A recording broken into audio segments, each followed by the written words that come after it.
Good evening and welcome to the news. The suspected case of drug trafficking against two military officers and a civilian was before the court again today. The first accused, Yannick Bonne, is the only one to be remanded as per court's order from last week. His lawyer, Joshua Rivera, argued that this is prejudicial and that the reasons the prosecution have stated to keep his client in police custody are anecdotal. He stated that all three involved in the case are accused of the same crime, yet only his client was remanded, and that the co-accused statements were used against the clients despite there not being any corroborative evidence.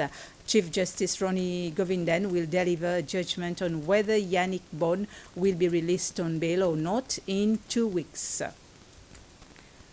Today is World Environment Day, and a series of activities have been organized to raise awareness, especially in the search for solutions for the management of plastic waste.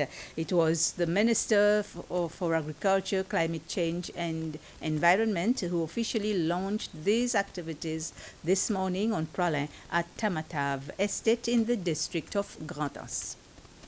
This location was chosen because it houses the most recent project of this ministry.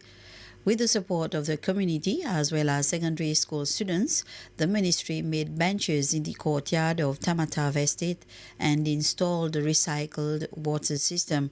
This morning, this device was made available to the inhabitants, and during the ceremony, fruit trees and spices were also planted.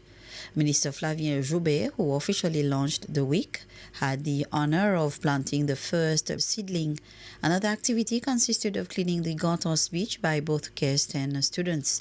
Minister Joubert took the opportunity to launch a call to reduce the use of plastics and to dispose of plastic waste responsibly by encouraging recycling. Although it is referred to as Environment Week, activities will continue throughout the entire month. Policies and legislations on the protection and conservation of the endemic species, enforcement activities in the national park, and studies done on seagrass and seaweed are some of the main points discussed in a symposium held this morning at the National History Museum. The activity is to commemorate World Environment Day today. About 10 speakers from various groups who are engaged in the propagation and protection of endemic plants of Seychelles gave a presentation which was assisted by a group of primary 6 pupils as well as secondary students. The aim of the symposium aimed to further educate the general public on how vital is the protection of endemic plants, what has been done so far, the successes and challenges, and how to move forward in protecting those plants. The 2021 Fisheries Transparency Initiative, FITI report, shows that there are 38 vessels under the European Union flag which fish in Seychelles waters. These 38 boats pay approximately 2.4 times more than the 177 boats which fish under different countries' flag.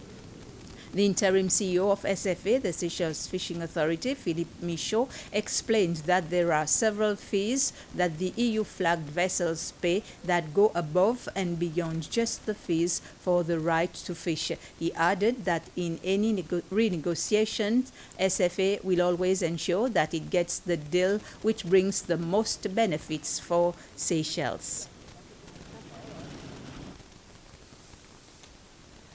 The President of the Republic has declared Friday, the 9th of June, the day of the late Anglican Archbishop Emeritus Frank Chang Him's funeral, as a day of national mourning. The national flag will be flown at half-mast from 6 a.m. to 6 p.m. as a sign of respect.